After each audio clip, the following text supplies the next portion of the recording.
नमस्कार दोस्तों। नेपाल के जो मेरे टेक्नीशियन भाई हैं उनके लिए एक खुशखबरी है। एक्चुअल में नेपाल के बहुत सारे स्टूडेंट्स जो है उनकी इंक्वायरीज मेरे पास आती है कि सर आपके पास मोबाइल रिपेयरिंग सीखने आना है, लेकिन इंडिया बहुत ही दूर पड़ जाता है, लोगों को खर्च भी बहुत ज़्यादा हो जाता है। तो उनका एक सॉल्यूशन निकाला है हम लोग ने। हमारा एक जो ब्रांच है, हम लोग कोलैबोरेशन कर रहे हैं, एक्सपर्ट मोबाइल सॉल्यूशन करके है, और जो काठमांडू के अंदर है, जहाँ पे आपको जो कोर्स का कंटेंट्स है वो मोबीटेक का ही रहेगा। मतलब पूरा का पूरा जो मोबीटेक का थियरी है, प्रैक्टिकल है, ये सारा का सारा आपको वहां पे मिलेगा।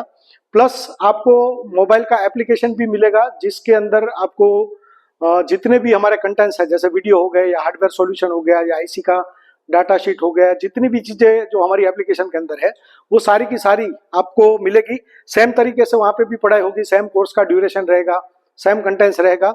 एक्सपर्ट मोबाइल सॉल्यूशन के अंदर आपको ये सारी चीजें मिलने वाली है जो आपको इंडिया मोबीटेक के अंदर मिलने वाली है।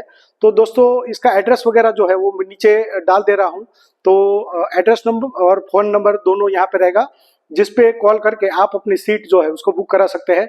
2 अप्रैल को मैं आ रहा हूँ नेपाल के अंदर, मिलते हैं नेपाल के अंदर। तब तक के लिए गुड बाय।